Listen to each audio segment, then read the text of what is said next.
Hello बच्चों, नमस्ते। I am के गौर और 12th क्लास फिजिक्स के इस वीडियो में electric energy spent by an electric component. कोई भी इलेक्ट्रिक कंपोनेंट हो सकता है, जैसे बल्ब है, इलेक्ट्रिक हीटर है, आयरन है।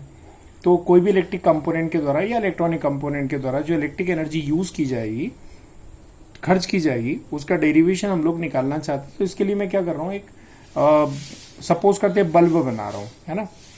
बल्ब या इलेक्ट्रिक हीटर ही ले लेते हैं। इलेक्ट्रिक हीटर क्या करेगा, इलेक्ट्रिक एनर्जी को शक करेगा, स्पेंड करेगा, खर्च करेगा और उसको जो है हीट एनर्जी में कन्वर्ट कर देगा। लाइट एनर्जी, अगर बल्ब की मैं बात कर रहा हूं तो वो इलेक्ट्रिक एनर्जी को क्या करेगा, वो यूज करेगा और लाइट एनर्जी और हीट एनर्जी में कन्वर्ट करेगा। तो इसको समझने के लिए मैं इलेक्ट्रिक हीटर कंसिडर कर रहा हूं। देखिएगा यहां पर मैंने क्या किया, हीटर के दोनों जो टर्मिनल्स हैं वहां पर V वोल्ट का पोटेंशियल अप्लाई किया बैटरी के थ्रू, ठीक है। और I एम्पियर करंट फ्लो हुआ। तो और कितने समय के लिए फ्लो हुआ, T समय के लिए फ्लो हुआ। ठीक समझ में रहा है बच्चों। तो देखिएगा मैं लिख के दिखा रहा हूं। Let V electric potential is applied between both the ends of the electric heater, जिसके कारण से इसमें I एम्पियर का करंट फ्लो हो रहा है T समय के लिए, ठीक है। Through which I ampere electric current is flown for the time interval, ये for the time small t। तो जो electric charge flown Q equal to V of current into time, मतलब करंट टू टाइम को multiply करेंगे तो जितना भी charge flow होगा वो आ जाएगा। ठीक समझ रहे, टी समय में जितना चार्ज फ्लो हो जाएगा वो हो जाएगा। तो इक्वेशन नंबर क्या दे देंगे हम, फर्स्ट दे देंगे। तो चार्ज की वैल्यू हो जाती है करंट इनटू टाइम, ये करंट टाइम को मल्टीप्लाई करेंगे तो फ्लोइंग चार्ज की वैल्यू आ जाएगी। अब बच्चों स्पेंट इलेक्ट्रिक एनर्जी अगर निकालना चाहते हैं तो वो वर्क डन के बराबर होती है। जो भी इलेक्ट्रिक कंपोनेंट ये वर्क डन करेगा वो वर्क डन के बराबर हो जाएगी। तो यहाँ लिख देता हूं मैं वर्क डन, ठीक है बच्चों। तो वर्क डन जो है, इलेक्ट्रिक एनर्जी जो खर्च हो रही है उसको निकालने के लिए आपको क्या करना पड़ेगा कि वर्क डन की वैल्यू कैलकुलेट करनी पड़ेगी। और वर्क डन जो है इलेक्ट्रिक एनर्जी को E से भी इंडिकेट कर सकते हैं, कोई दिक्कत वाली बात नहीं है। और वर्क डन को W से। वर्क डन की वैल्यू निकालने के लिए पोटेंशियल डिफरेंस V और करंट I की वैल्यू का क्या करना पड़ेगा आपको, multiply V into I equal to V of work done. बुझे, यहाँ पर जो है चार्ज आएगा, यहाँ पे पोटेंशियल इंटू में चार्ज, फ्लोइंग चार्ज। तो वर्क डन बराबर पोटेंशियल इंटू फ्लोइंग चार्ज, ठीक है बच्चों। क्योंकि यहाँ पर पोटेंशियल का फॉर्मूला होता है वर्क डन अपॉन चार्ज, ठीक है। पोटेंशियल का फॉर्मूला होता है वर्क डन और अपान में कितना, चार्ज। तो वर्क डन की वैल्यू जाएगी पोटेंशियल इनटू चार्ज, ठीक है। अब यहाँ पर इक्वेशन नंबर कौन सी दे देते हैं, फर्स्ट।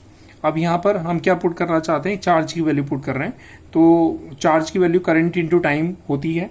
तो Q equal to current into time, Q equal to I into T. बच्चों देखिए, put this value in equation first. यहाँ Q को हटा करके IT पुट करेंगे तो W equal to V into I और इंटू में टी। बच्चों यहाँ पर जो है ओम्स लॉ से V equal to V of R into I. Suppose करते हैं इसका रेजिस्टेंस कितना है, R है, ठीक है। तो V equal to V of R into I. अब ये V equal to R I value यहाँ पर मैं पुट कर रहा हूँ। तो W equal to V of R into I into में आई और इंटू में टी।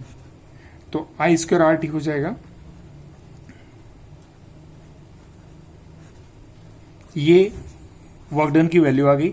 अब ये जो वर्क डन है इलेक्ट्रिक कंपोनेंट, ये जो वर्क डन कर रहा है वो हीट एनर्जी, लाइट एनर्जी के फॉर्म में कन्वर्ट हो जाएगा, ठीक है बच्चों। तो मैं यहाँ पर लिख के दिखा रहा हूँ, देखिएगा। तो heat energy produced by the electric heater, तो electric energy produced by the electric heater equal to work done. Electric जो हीट एनर्जी उसको मैं इसके द्वारा इंडिकेट कर रहा हूँ, वर्क डन को W से इंडिकेट कर रहा हूँ बच्चों। अब यहाँ पर जो है H equal to V of W की वैल्यू हो जाएगी I स्क्वायर आर टी। मतलब जो हीट है वो करंट के स्क्वायर के डायरेक्टली प्रोपोर्शनल है। मतलब करंट ज्यादा फ्लो करोगे तो हीट ज्यादा प्रोड्यूस होगी, और रेजिस्टेंस की वैल्यू ज्यादा होगी तो हीट ज्यादा प्रोड्यूस होगी। ज्यादा टाइम के लिए करंट फ्लो करोगे तो हीट की वैल्यू भी ज्यादा हो जाएगी।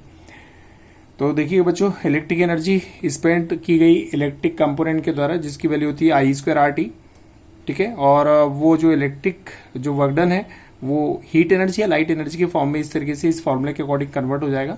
मतलब करंट और रेजिस्टेंस और टाइम की वैल्यू बढ़ जाने से जो हीट एनर्जी प्रोड्यूस हो रही है इलेक्ट्रिक हीटर के द्वारा वो ज्यादा हो जाएगी।